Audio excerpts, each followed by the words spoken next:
สบายดีข้าพเจ้าใจสวรรค์แก้ววงเดือนสำหรับมื้อนี้ข้าพเจ้าจะเว้าเกี่ยวกับ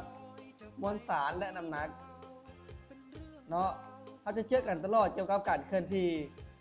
ว่ามวลสารกับน้ำหนักนี้ต่างกันแนวใดข้าพเจ้าเนาะขอเว้าเลยสำหรับมวลสารแ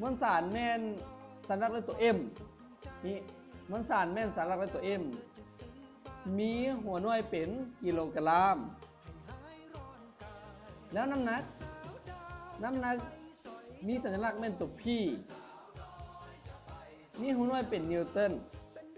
นี่ความแตกต่างมันก็เขาก็เห็นอยู่แล้วสัญลักษณ์มันแตกต่างแล้วหัวหน่วยแตกต่างกันแล้วนี่ลักษณะพื้นฐานมันรู้แล้วว่าแตกต่างกัน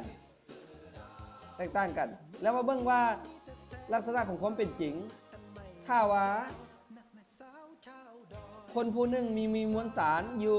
56กิโลกรัมถ้าเราอยู่ดวงเดือนเราอาจจะมีน้ำหนักอยู่90นิวตันแต่ถ้ามาอยู่โลกเราอาจจะมีน้ำหนักอยู่560นิวตันก็ย้อนว่าอัตราดึงดูดของดวงเดือนกับในโลกมันต่างกันนี่ในพื้นฐานของความเป็นจริงมันก็จะเป็นแบบนี้เนาะเพราะว่าน้ำหนักแม่นผลรวมระหว่างมวลสารกับอัตราดึงดูดของในโลกคันซันแล้วน้ำหนักกับมวลสารต่างกันอยู่บนว่า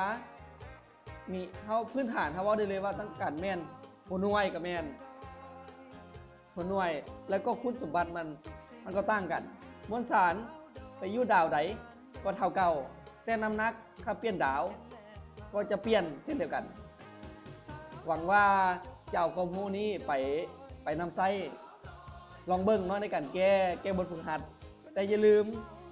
กดติดตามถ้าคนใดที่เข้ามาแล้วอย่าลืมกดติดตามช่อง YouTube ของข้าพเจ้าพร้อมเนาะเพื่อว่าเอาคลิปลงแล้วเราจะได้ติดตามทันเกี่ยวกับบทเรียน